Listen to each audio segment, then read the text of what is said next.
Hello there, students. Thank you for being part of this presentation.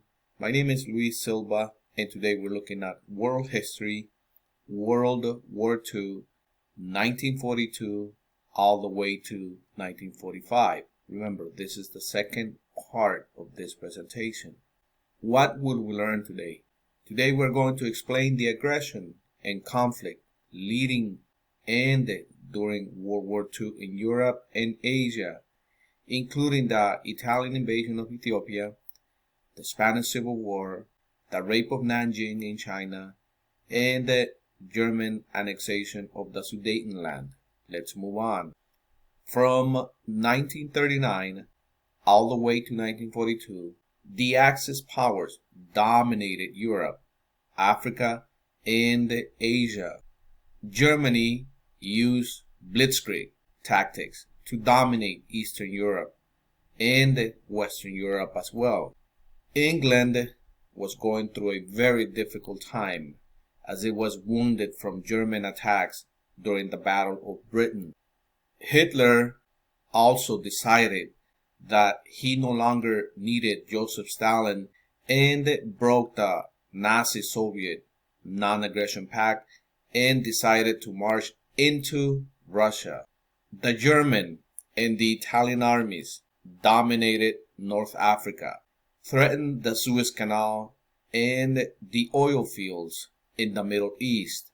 So Italy was very aggressive, trying to conquer lands in the northern Africa and certain areas of the Middle East.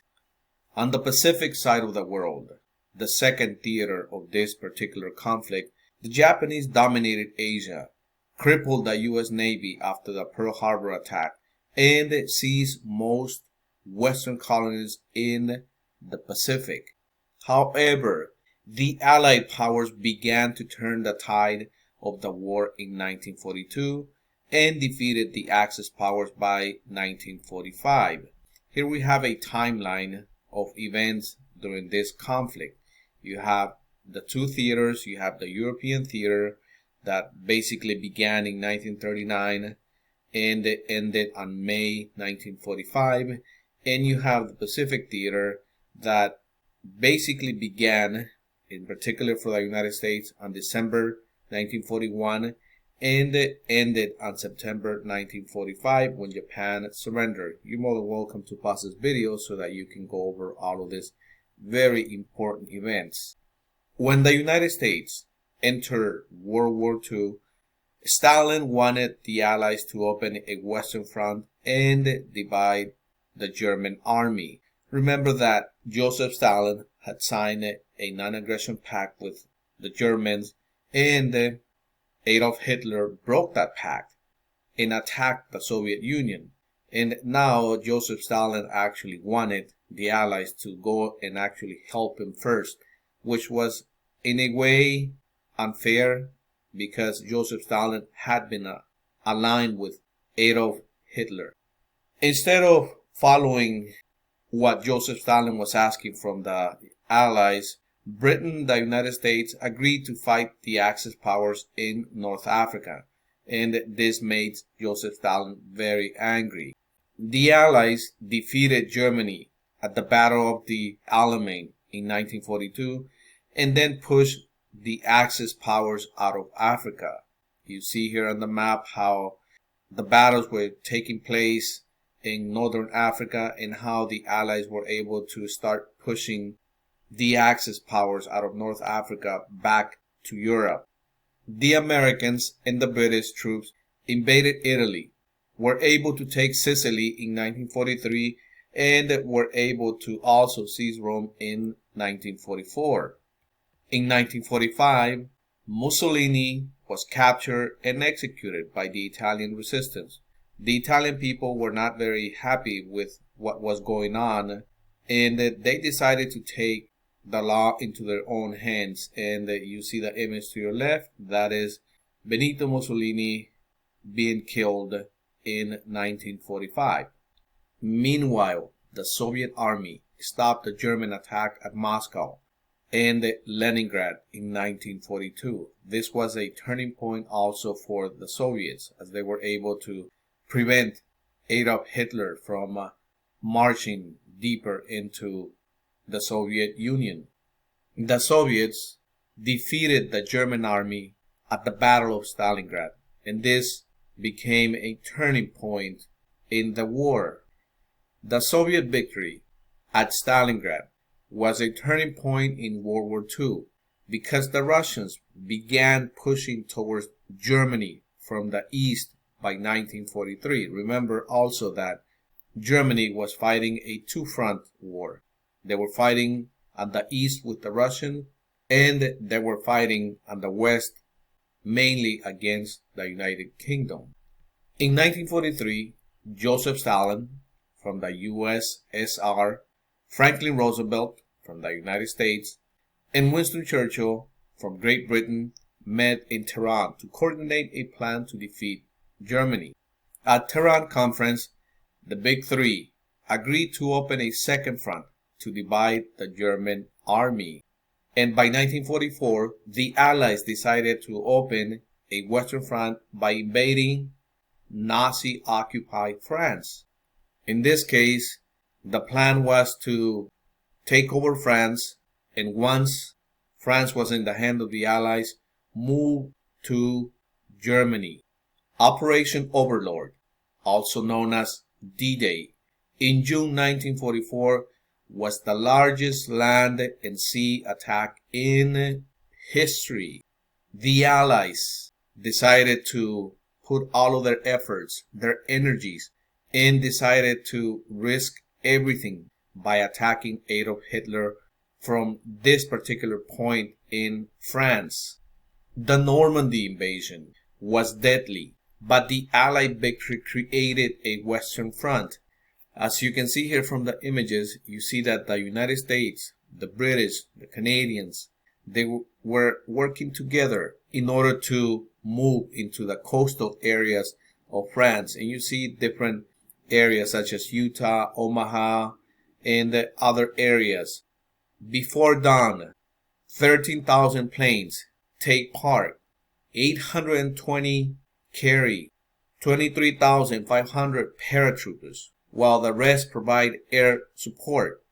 6,000 naval vessels carry more than 132,000 soldiers across rough seas up to Normandy beaches. This is very important, and this is how the Allies were able to take control of France and then move to attack Germany. Here you have some images of soldiers landing at Normandy. Now, opening a second front allowed the Allies to push towards Germany from the west. Remember once again that the Soviets were pushing from the east. So now the Allies are pushing from the west. They're basically squeezing Germany. And this is what Hitler did not want to happen. But unfortunately, his plans went wrong, and now he was in big trouble. And like I mentioned before, the Soviets were also marching towards Germany from the east, and they really wanted to get revenge for what Hitler had done to them. And they were actually able to do so eventually. Now Hitler, forced to fight a two-war front, ordered a massive counterattack at the Battle of the Bulge, one of the most important battles. But he lost that battle. By March 1945, the Allies were fighting in Germany and also pushing towards Berlin. In February 1945, the Big Three met at the Yalta Conference to create a plan for Europe after the war was over. You can see Stalin here, Churchill, and Franklin D. Roosevelt meeting at this conference. You can also see that Mr. Roosevelt was not looking at his best. All of these conflicts around the world were taking a big toll on him. Stalin agreed to send troops to help the U.S. invade Japan. They agreed to allow self-determination or free elections in nations that were free from Nazi control. They also agreed to occupy Germany after the war. You see on the map to your right how Germany was divided and which areas of Germany were controlled by each country. In this case, you have France, the United States, Great Britain, and you also have the Soviet Union controlling Germany. They also agreed to create a United Nations and also joined. As the Allies pushed into Germany and Poland, troops discovered and liberated concentration and death camps. This is basically the area that was controlled by Adolf Hitler, and you see a whole bunch of concentration camps in which people were put to work and suffer a lot. You also have extermination camps in which people were put to death. This was some of the most brutal atrocities that were committed against humanity by the Germans.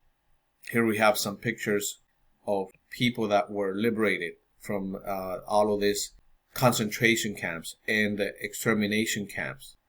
In April 1945, the Soviet army was able to capture Berlin.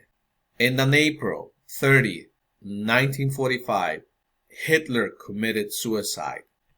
On May 9, 1945, the German government signed an unconditional surrender to the Allies. As Germany surrendered, the world celebrated VE Day, or Victory in Europe Day. While the war was coming to an end in Europe, the Allies continued to fight the Japanese in the Pacific. Remember, this was a two-theater war. The first theater in Europe, the second theater in the Pacific with the Japanese. So after Germany's surrender, the war still continued on the Pacific side of the world. You're more than welcome again to pause this video so that you can see this particular timeline, especially on the Pacific, as it extends all the way to September when Japan surrenders. After the attack on Pearl Harbor, the United States sent troops to the Pacific Theater. The Pacific War revealed a new kind of fighting by using aircraft carriers. The turning point in the war in the Pacific came at the Battle of Midway.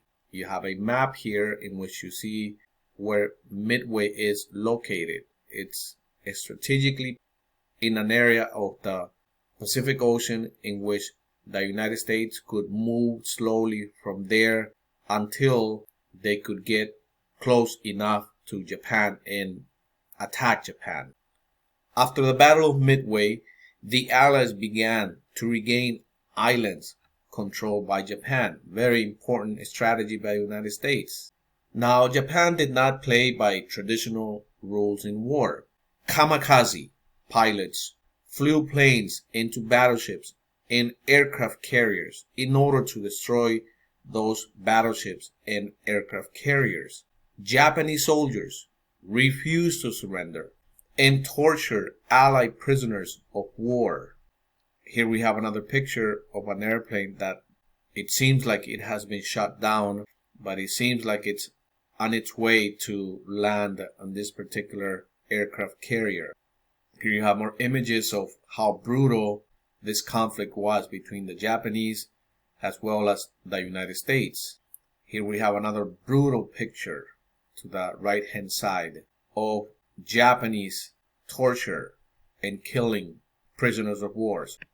The problem for the Allies was the time and troops it would cost to retake the thousands of islands the Japanese control on the Pacific.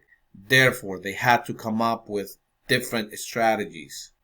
The fight for Guadalcanal took 6 months and cost 25,000 Japanese lives and 2,000 American lives. The United States was able to develop an island hopping strategy to escape the heavily defended islands and seize islands close to Japan.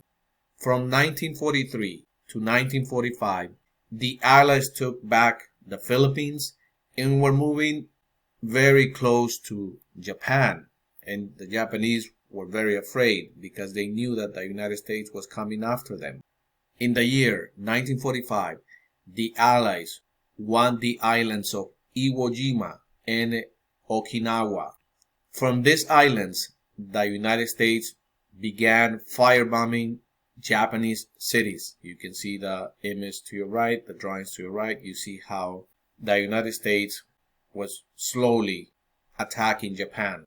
Here you have more images of thousands of bombs being dropped on Japanese cities.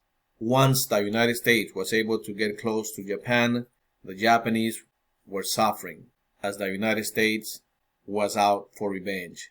And thousands of people, civilians, died because of all of this massive bombing by the United States. Here we have an image or a picture of victims of Tokyo firebombing. Very sad situation. War is a brutal way to kill literally thousands and thousands, if not thousands, millions of people. Despite losing control of the Pacific and withstanding firebomb attacks, Japan still refused to surrender. By May 1945, the war in Europe was over and US began preparing for a land invasion of Japan. But perhaps a land invasion was not necessary after all. In 1939, Albert Einstein wrote US President Franklin Roosevelt about the potential to build a nuclear weapon. FDR created a top secret program called the Manhattan Project. Physicist Enrico Fermi at the University of Chicago developed the nuclear reaction. This particular nuclear plant in Hanford, Washington, developed the plutonium. The bomb was constructed in a secret city in Oak Ridge, Tennessee. And in July 1945, the bomb was successfully tested at Los Alamos, New Mexico during Project Trinity. Here you have an image of the bomb that was tested. Here's an image of the explosion, nuclear explosion, first nuclear explosion in the world. And this particular explosion was a sign that many people were going to die.